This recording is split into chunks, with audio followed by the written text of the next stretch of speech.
Wizards of the Coast, 9th set of the year, the Zeta Set is going to sell out. Simple, quick, easy. Yes, it's the 9th set of the year. There's the 7 traditional releases. There's the 8th Commander Mystery Booster Box. And then this is the 9th with 121 reprints with multiple variants coming in booster packs to a Secret Lair shop near you.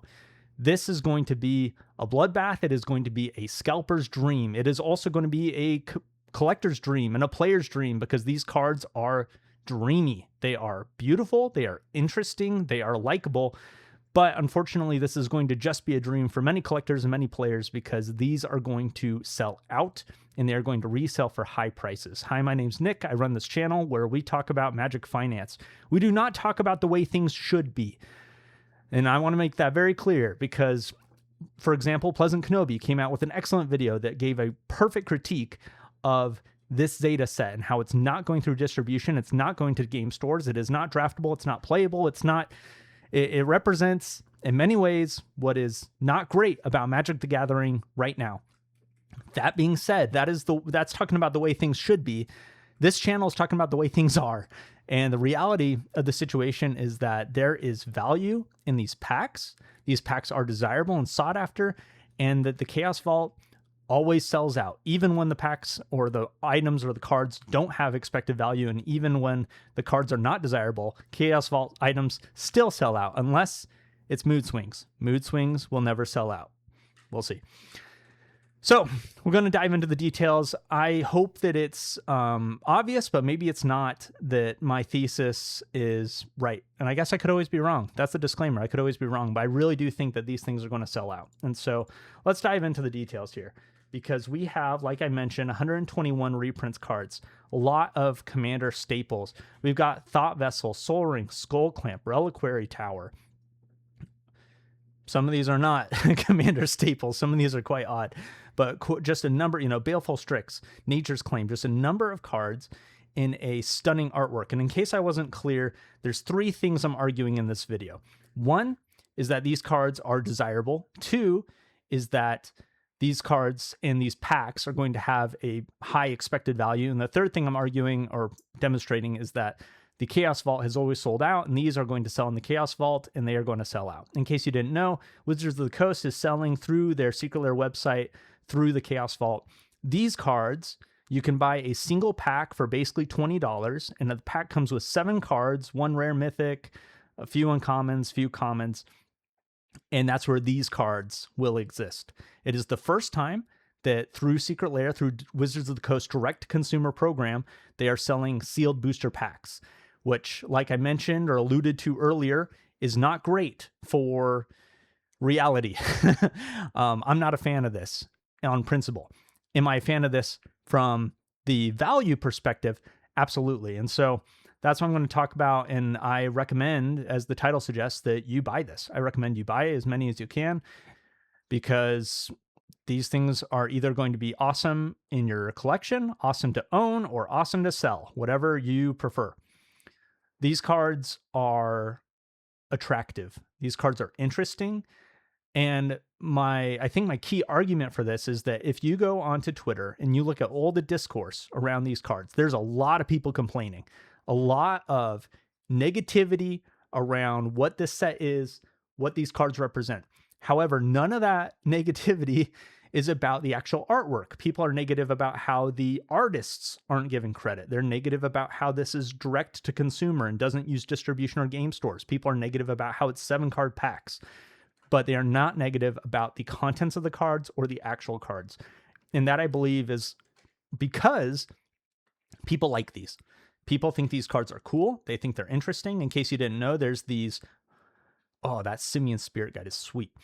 There are these light version, but then there's also the kind of dark mode version. Oh, and some of the cards, I see the dark modes are unique for some of them. There's some cards that seem to only come in dark mode. And then there are these colorful, I don't know what they're called, colorful versions. And so these will all be available inside of these $20 booster packs. $20 for 7 cards is steep. It is expensive, but I believe that that price is going to be well worth it for a couple of reasons. One of the reasons, like I mentioned, is that these cards are desirable. People are going to buy this. I just believe that it's going to sell out. A lot of the early kind of zeitgeist attitudes towards this product has been, frankly, when it comes to actual cards and what they are, excited. That Pleasant Kenobi video I mentioned earlier, these cards are cool. Everyone has kind of admitted it. Obviously there's going to be critiques. Like, there's some people that don't like these cards, but in general, people like these cards. My second reason is that the expected value is there. And I don't have the numbers to like show you exactly, but I can read them off. This is actually somebody shared in my Discord. Shout out to, oh goodness, I can't read the full name because my computer's in stream mode. Anyways, shout out to my Discord and this incredible person who shared this stuff, and I owe you big time. But they did the crunching of the numbers of the expected value, and we have a mean median expected value based on 50,000 packs, given some assumptions about pull rates and how often rares and mythics come, like that the mythic rate is 1 out of 8 packs. And the mean expected value is $28. The median is $24 with a standard deviation of $17. What does that mean? It means that the expected value on these packs is positive. That is rare. There are very few packs right now in Magic the Gathering where the expected value is positive. Marvel Jumpstart were positive up until like very recently. But every once in a while there are packs that are positive expected value, but it's rare. It's a rare thing. And the reality is that you can open up these cards, and even if these cards have no premium, there's nobody who wants to pay extra because this is a special Sol Ring. If people will only pay $1.50 for the Sol Ring, there's still a premium, a expected value positive amount that's going to net you value from buying these packs. So that's wild. That alone is reason enough to be interested, at least think about buying these packs on this upcoming Wednesday, September 2nd, when they go for sale on the Secret Lair website at noon Eastern time. The last reason that I wanted to bring up, and this I just find eternally interesting, is that the Chaos Vault items sell out. Everything except Mood Swings. Rest in peace, Mood Swings. But everything. Things where there's unknown expected value, like the Miku fan merch, sells out. Things where there's known expected value and it's very much negative, like the Spinner Rack special foils, sells out. Things where the expected value is on the edge, like these Earth Mentality, Secret Lair, Brain Dead drop that came out. Even the things where they spit in our face by selling the same cards for 5 different price points. What was this? 1, 2, 3, 4, 5. And the cards have super negative expected value. I mean, look at Wood Elves, Nature's Lore, Sky Shroud Claim, and Dryad Arbor. These cards, in my opinion, are not extremely attractive, not extremely interesting. And for $50, these sold out when you could buy them for $10. I understand that the $10 one sold out, but the $50 one sold out. It's just been the case for all these products in the Chaos Vault that they sell out rather quickly.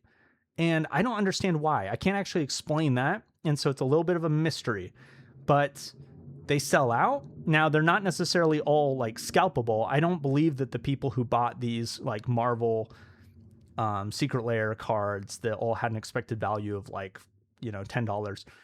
I don't believe that they were able to scalp these and make a ton of money. But it's sold out. And I believe that these Chaos Vault booster packs are also going to just sell out. So those are the reasons. The 3 reasons for review is that 1, the cards are cool. They're attractive. They're interesting.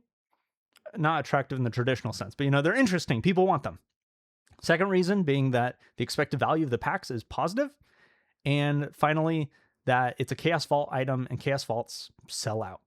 If you are interested in this product at all, if you're interested in, frankly, free tendies, then this is something that you want to have multiple computers open, your phone ready to go, which, by the way, you can, as many devices as you have, you can open up and get in queue the hour before the drop. So at 11 to noon Eastern time, you want to be on like every computer you have, log in as a guest or whatever, and get in line.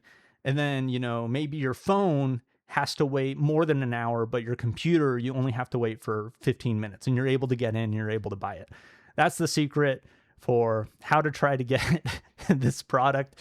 And maybe I will see you there. Thanks for watching. A shout out to my patrons, very supportive in the way that they help me in my content. And this journey has been incredible and very grateful for that. And thank you for watching. Please subscribe, subscribe, subscribe.